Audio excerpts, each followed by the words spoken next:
Hi everyone. So I welcome you all in this new series that is Lakshmikant with Mind Maps. मतलब I'll be covering all the Lakshmikant important points or maybe I'll cover full Lakshmikant with Mind Maps. So let's discuss.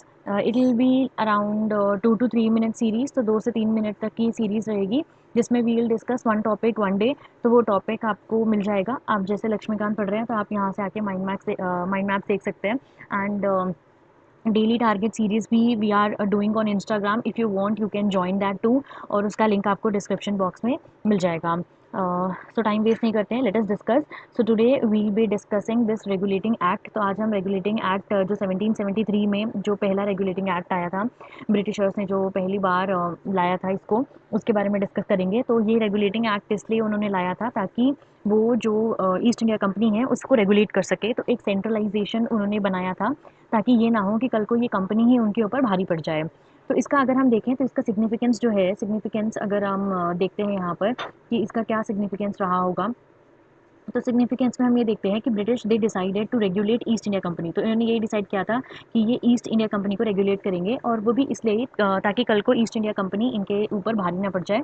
और इन्होंने अपनी ये जो political और administrative functions थे company के, तो पहले कंपनी के पास सारे फंक्शंस थे, तो इन्होंने उसको अलग अलग करना स्टार्ट किया। तो पॉलिटिकल फंक्शंस अलग किए और एडमिनिस्ट्रेटिव फंक्शंस इन्होंने अलग किए।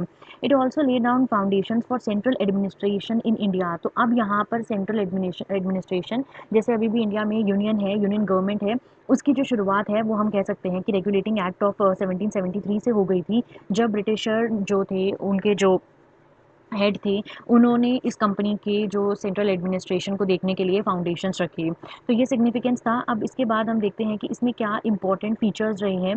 तो अगर हम इंपॉर्टेंट फीचर्स देखते हैं तो पहली फीचर ये है कि governor of Bengal was designated as governor general of Bengal. तो पहले जो गवर्नर ऑफ बंगाल थे, मतलब जो सिर्फ बंगाल के गवर्नर थे, अब वो गवर्नर जनरल बन गए हैं। मतलब उनकी जो एक प्रमोशन है, हम बोल सकते हैं कि उनको प्रमोट कर दिया गया। और गवर्नर जो अलग अलग जगह के गवर्नर्स थे, जैसे बॉम्बे या मद्रास या इनके अलावा और भी जो जगह के गवर्नर्स हैं, वो सबॉर्डिनेट, वो इनके नीचे आ गए। They became subordinate to the governor general of Bengal. तो गवर्नर जनरल ऑफ बंगाल के जो सबॉर्डिनेट बन गए हैं बॉम्बे और मद्रास के गवर्नर्स। तो गवर्नर जनरल, गवर्नर बंगाल के गवर्नर का पद ऊंचा हो गया है और उन्हें गवर्नर जनरल बोला गया है। ऐसे ही ये इनके नीचे भी आ गए हैं। एग्जीक्यूटिव काउंसिल, 4 मेंबर्स की एग्जीक्यूटिव काउंसिल बनाई गई, जो कि गवर्नर जनरल, जो कि बंगाल के गवर्नर जनरल बने हैं, जिनके नीचे बॉम्बे और मद्रास के गवर्नर्स भी हैं। उनको ये लोग असिस्ट करेंगे, हेल्प करेंगे, जो भी फंक्शंस में इनको हेल्प चाहिए ये लोग हेल्प प्रोवाइड करेंगे। 4 एग्जीक्यूटिव काउंसिल्स। उसके बाद जो ऑफिसर्स हैं उनको प्रोहिबिट कर दिया गया कि वो प्राइवेट ट्रेड नहीं करेंगे। तो ऑफिसर्स जो हैं वो प्राइवेट ट्रेड नहीं करेंगे। तो एक तरह से इन्होंने अपना रेगुलेशन जो है वो स्टार्ट कर दिया। इसमें दो facts they are very important कि एक तो पहला गवर्नर जनरल कौन बने, तो वो थे वॉरेन हेस्टिंग्स। तो ये नाम थोड़ा सा इंपॉर्टेंट है, स्टेट पीसीएस वगैरह में पूछ लेते हैं। And also one should know कि पहले गवर्नर जनरल कौन से थे। तो वॉरेन हेस्टिंग्स पहले गवर्नर जनरल थे। पहला रेगुलेटिंग एक्ट जो आया है, पहला कोई एक्ट आया है जिसमें ईस्ट इंडिया कंपनी को रेगुलेट किया गया है, वो है रेगुलेटिंग एक्ट ऑफ 1773।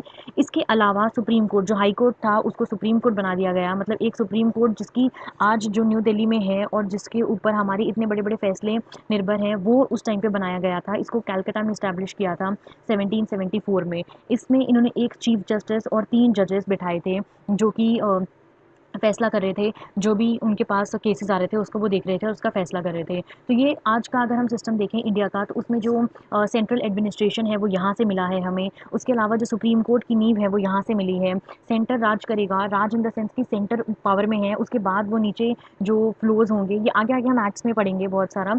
तो ये ज़्यादा लंबा नहीं खींचूंगी मैं, बस इतना ही इसमें इंपॉर्टेंट है, दैट इज़ इट। ये सारे points if you want you can copy this और you can download this from Instagram. It has been already uploaded there.